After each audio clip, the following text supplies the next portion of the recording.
Okay, satu perkara lagi. Kenapa sidang kalam buat apa yang sidang kalam buat? What is the purpose? Apa point kita ni sebenarnya? Nak buat apa ni? Okay, saya tanya soalan ni, saya harap jawab dengan jujur. Sebagai orang Melayu Islam, awak rasa kita ni pada tahap yang membanggakan ataupun tidak? Sepakat ke tak sepakat? Ke masih ada yang kata tak lah Ustaz, kita sebenarnya dalam puncak tamadun Islam ni sebenarnya. Tamadun Melayu ni adalah pada puncaknya sekarang ni. Setuju ke? Ataupun tak? Rata-rata kita mengatakan bahawa tak Ustaz, kita lagging in many fields. Kita di belakang dalam hampir ke semua bidang. Setuju tak? So kita sepakat bahawa kita dalam keadaan lemah. Bidang agama pun kita lemah, bidang keilmuan pun kita lemah, bidang ekonomi pun kita lemah, bidang kekuasaan pun kita lemah. Ini sepakat. Kalau tanya mana-mana orang Islam Melayu, kita akan setuju. Yes, we have successful people here and there. Anecdotal evidence, yes. We have great Muslim scientists, Malay scientists, yes. We have great Malay doctors, yes. Tapi sebagai sebuah tamadun, sebagai sebuah bangsa, kita setuju bahawa kita di bawah. Saya tak pernah dengar ada orang Melayu kata, tak, sebenarnya Ustaz Noh, orang Melayu memimpin dunia sekarang ni. Saya tak pernah dengar. I have never heard this. So the question comes, why? Takkan tak ada kaitan dengan keagamaan kita? Mustahil kalau keagamaan kita betul, kita berada pada tahap ini. Mustahil. Betul tak? Mustahil kalau cara kita beragama itu benar dan betul, mustahil kita berada pada tahap yang mana kita berada padanya. Therefore, the first muhasabah that we have to do is how we practice our religion and how we understand our religion. Kena mula daripada situ dulu. Dan bila kita analyse, bila kita analisa, kita akan dapati memang that's where it started. Daripada situ dia bermula sebenarnya. Kelemahan kita sebagai orang Melayu bermula daripada kelemahan beragama kita.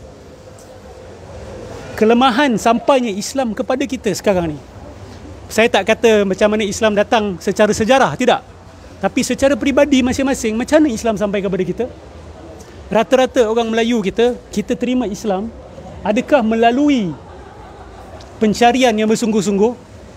Adakah melalui kecintaan kepada ilmu? Atau ia datang melalui ikut-ikutan? Atau ia datang melalui ketaksuban? Atau ia datang kerana saya orang Melayu, saya kena agama Islam lah Ustaz, takkan nak agama lain pula. Betul tak? So ia tidak datang daripada, we do not begin with the right footing.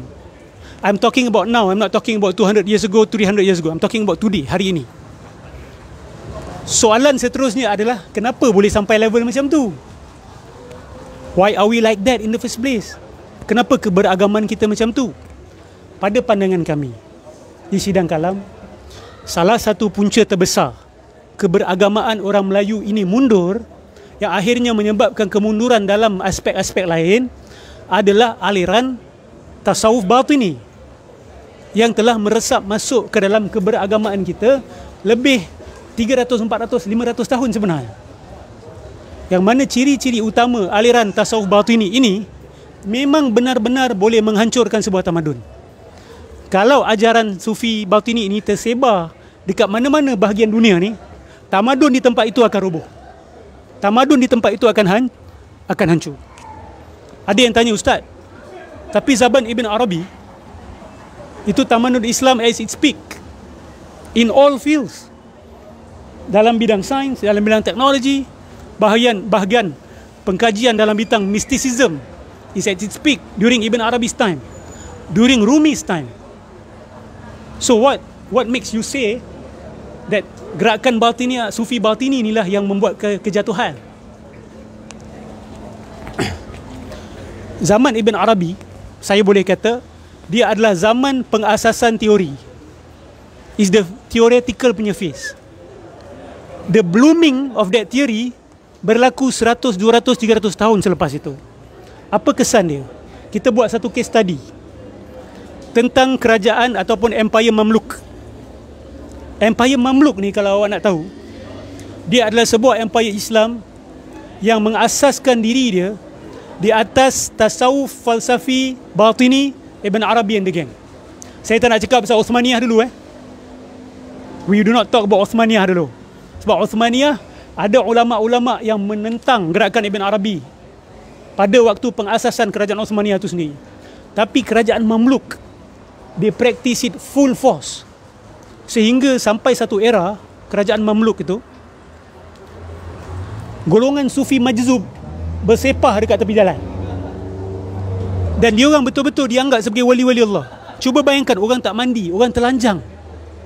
Dan betul-betul macam awak pergi ke Indus River, awak akan jumpa the Agori Yogis.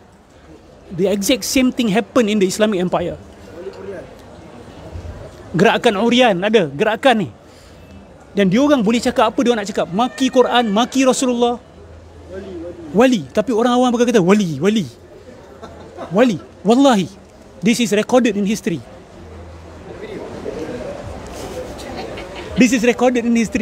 Sampai ke tahap itu. Sebab apa? Sebab didakwa bahawa wali-wali majzub ini, mereka adalah orang-orang yang telah ditarik akalnya, yang tidak boleh lagi dihakimi dengan syarak. Tidak boleh lagi dihakimi dengan hukum syariat. Sebab akal mereka sudah ditarik. Sorry to say, even to the level of seorang wali meliwat keldai di khalayak ramai dianggap sebagai perbuatan wali. Even the atheists do not do that. See the moral decay, the level of moral decay apabila teori majzub ni sudah dimasukkan dalam masyarakat. Siapa yang mula teori majzub ni? Mana asas dia? Sufi batini ni. Bila you dalam level tu, you boleh buat apa saja. You boleh kasih khutbah telanjang. Dan ini berlaku, ditulis dalam kitab-kitab wali, so-called wali. Ini berlaku zaman Mamluk. Memang teruk pada waktu itu. Ada yang mendakwa jadi Nabi, mendakwa jadi Tuhan, siap maki hamun ulama', mempermain-mainkan ulama' zahir sahaja. Ini dah berlaku lama. Perlekihan ni bukan berlaku zaman kita. Contoh, seorang ulama' bernama Al-Bulqini, ulama' yang keras menentang aliran Ibn Arabi. Sehingga cerita-cerita palsu dikeluarkan, ditulis berkenaan dengan dia. Apa antara cerita palsu dia? Pada satu hari dia tengah berjalan di sebuah tempat di Mesir. Dia melihat orang berkerumun dekat satu booth ni. So dia kata, korang buat apa ni bising-bising ni? Oh, kami di kedai seorang wali yang menjual ganja. At the streets of Cairo. So Bulqini kata, apa cerita wali jual ganja? Dia kata, mana boleh wali jual ganja? Ni bukan wali, kan? Dalam masa kita dia kata, ni bukan wali, ni kuali lah, kan? So dikatakan bahawa syekh yang menjual ganja tu marah kerana dikritik oleh Syekh Bulqini, sehingga Syekh Bulqini ditimpa musibah. Semua ilmu dia hilang. Dia lupa semua yang dia belajar. Ini cerita yang tersebar luas di kalangan geng-geng batin ni, untuk menghentam ulama' zahir. Dia buat cerita-cerita macam ni. So ada orang jumpa Syekh Bulqini, kata, kamu ditimpa musibah ni sebab kamu telah mengkritik wali sekian-sekian. So cara nak selamatkan, nak dapat balik ilmu kamu kena minta maaf kepada syekh tersebut. So dikatakan bahawa Syekh Bulqini pun pergi jumpa syekh tersebut. Syekh tersebut kata apa? Kamu pergi sembelih seekor ayam ni dan makan dia punya hati. Sebab apa? Sebab aku dah transfer ilmu kau. Aku dah masuk ke dalam hati ayam tu. So kau dah dapat ilmu tu balik, kau pergi sembelih ayam tu, kau pergi makan hati dia, insya-Allah. Dan dikatakan bahawa Syekh Bulqini pergi buat benda tu dan ilmu dia datang balik.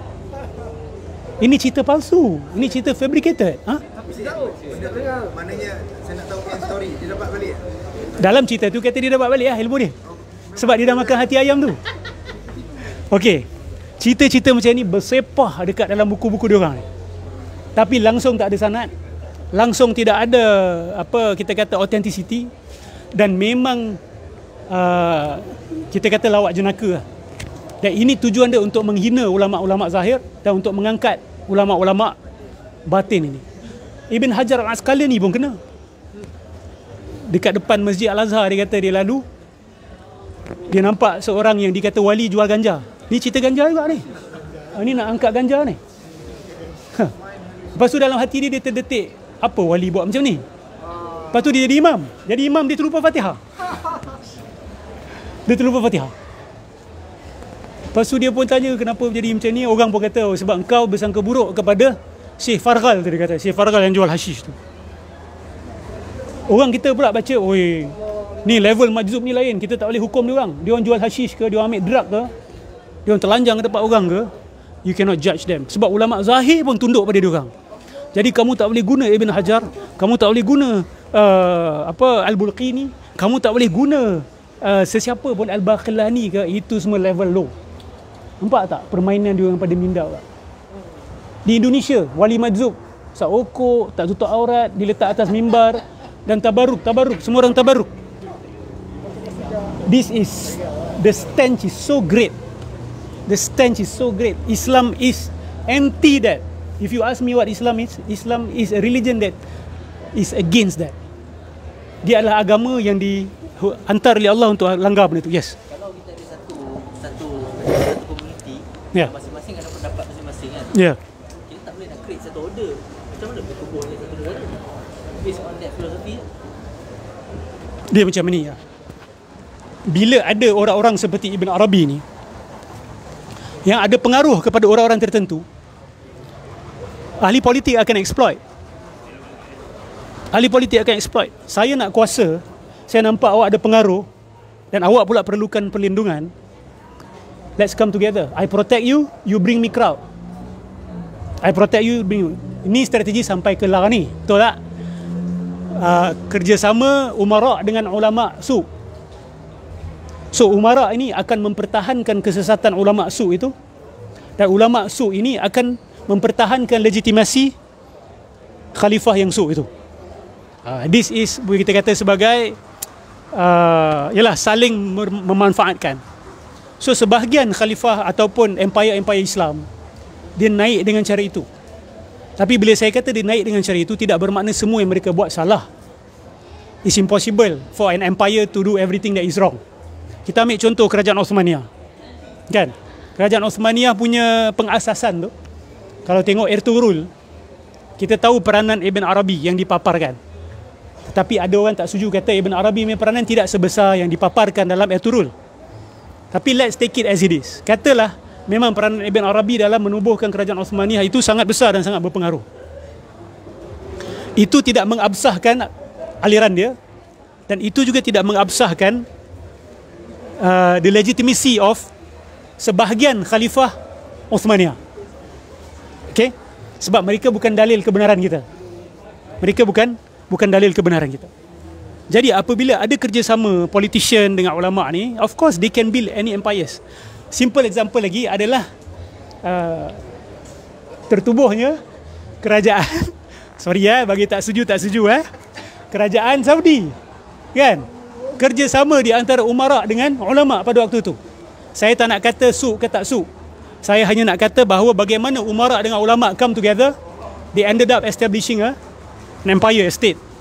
Bagi yang pandang Wahabi sesat, then there you have it. That's an example. Kan? Bagi yang kata Wahabi tak sesat, biasalah. Kan? So, macam mana Muhammad Abdul Wahab pada waktu tu dapat legitimasi sedangkan dia ditentang oleh mufti-mufti? Sebab dia disokong oleh political power. Betul tak? Dia disokong oleh political power.